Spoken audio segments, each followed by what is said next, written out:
Welcome back, my beautiful friends. You're listening to A Moment of Zen right here on 710 WOR, the voice of New York. I am your host, Zen Sams. Now, up next in our Business and Buzz segment, we have returning contributor Kyle Wool. He's president of wealth management at Revere Securities. And today we're chatting about why wealthy investors want to own a little less of everything bubble and 2022 investment trends to watch out for. Now, while the market is in an everything bubble, wealthy Americans are headed into this year saying they don't really want much more of really anything. With millionaires anticipating higher interest rates and tax rates in this year, 41% of millionaires say the economy will get stronger next year versus 35% who say it will weaken. Now, 52% of millionaires, that's over half, expect the S&P 500 to finish this year with a gain of 5% or more.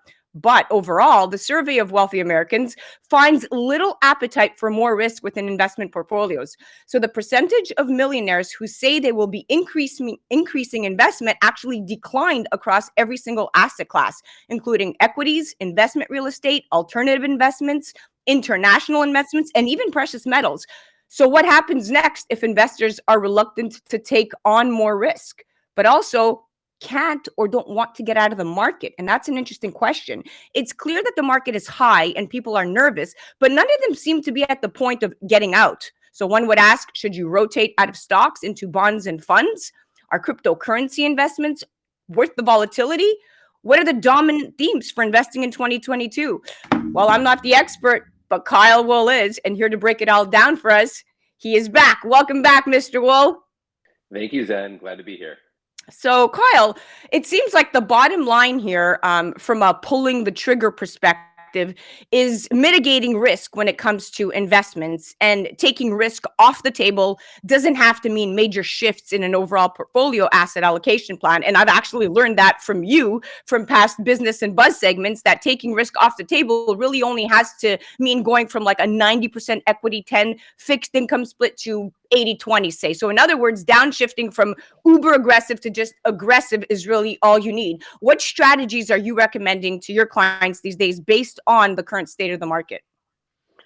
Well, we're seeing a major rotation in the equity markets. You've had the technology market, the healthcare market, and the communications and consumer discretionary market leading, being up 25, 30, 40% for the last few years, with companies like Apple, Amazon, Tesla, Moderna, and Pfizer.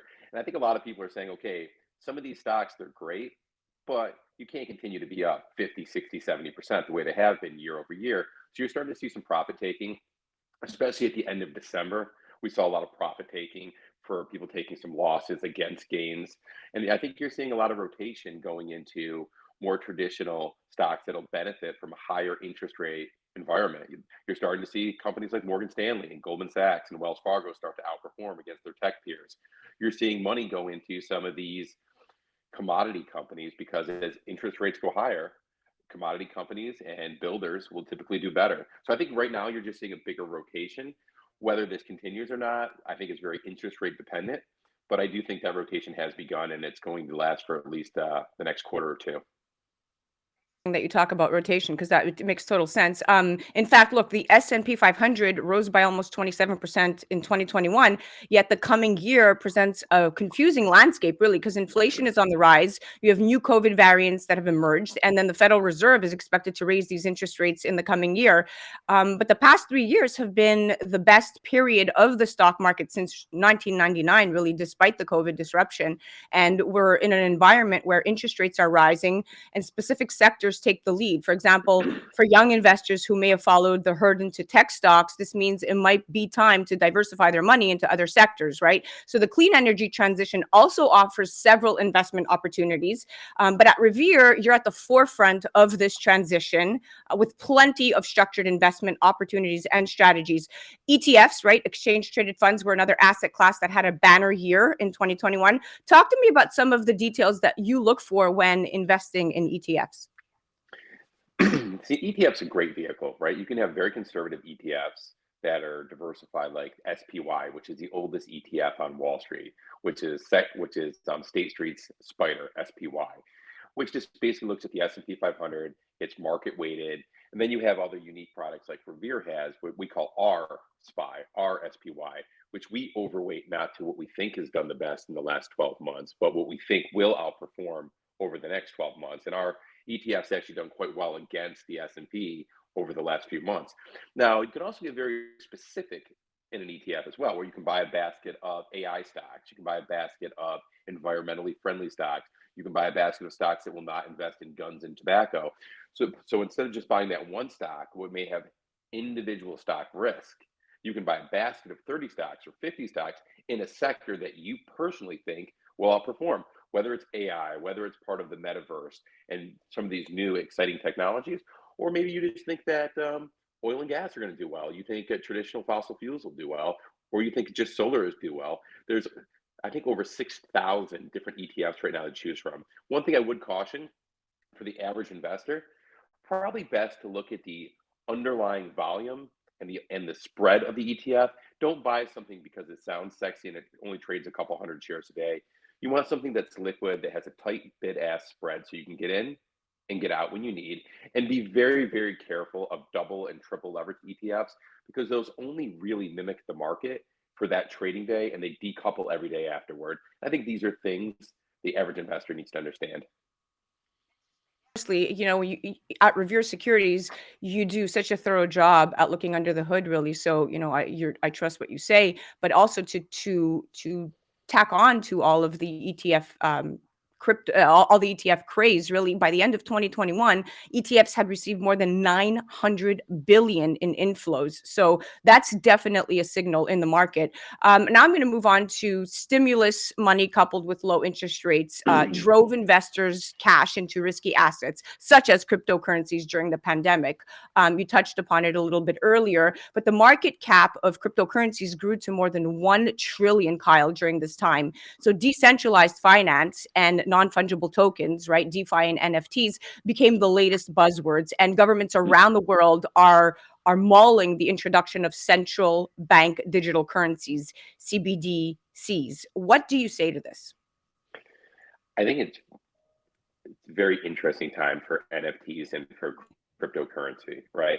And again, there's many things around crypto, like the blockchain itself is a different technology than actually going and buying something like Doge Chain, which may not have any underlying value, right? So I think when you look at crypto, we have to look at the whole environment of crypto.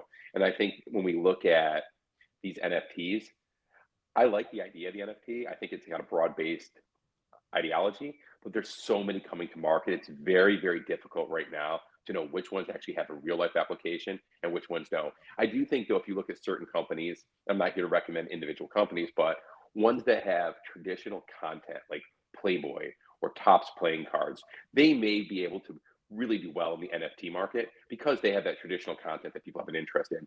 When someone's just talking about a new NFT gaming company, I think you got to be a little careful and really understand who the board management is, who the CEO is, what the real business plan is. But I do think it's the Wild West out there.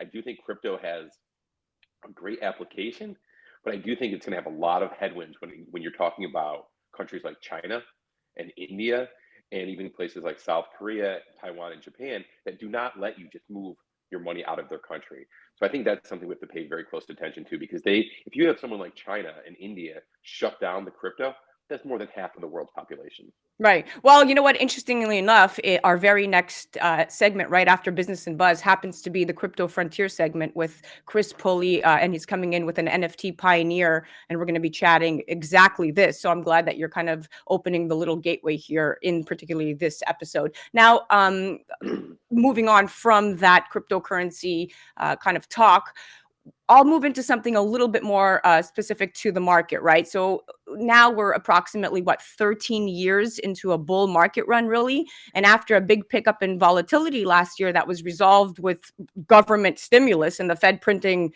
money that was endless, it seems or feels like there is limited room to move up. So what, maybe you take your foot off the pedal here? Fill us in. I mean, over time, the markets go higher, right? You're always going to have different periods in the markets where interest rates are going up, interest rates are going down. Interest rates, even if they go up from here 100%, they're still well below the historic average. Let's say the historic average is probably around 3.5 to 4.5%, right? That's where the 10 years should be historically.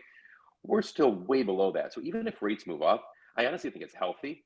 I think short-term traders like hedge funds get all in front of it and you get this quick volatility. But if we can actually have a little bit of healthy inflation, not this hyperinflation that's happening because of the printing of all the money that we've done, I think it's good for the market. I think if we can have the 10-year around 3%, I think we can have sustainable growth going forward. I would not panic that the market's going to fall apart. I don't think we're going to have to hike interest rates to 18% like Chairman Paul Volcker did in 1979. So I Right. wouldn't get too nervous. I wouldn't read the headlines every single day.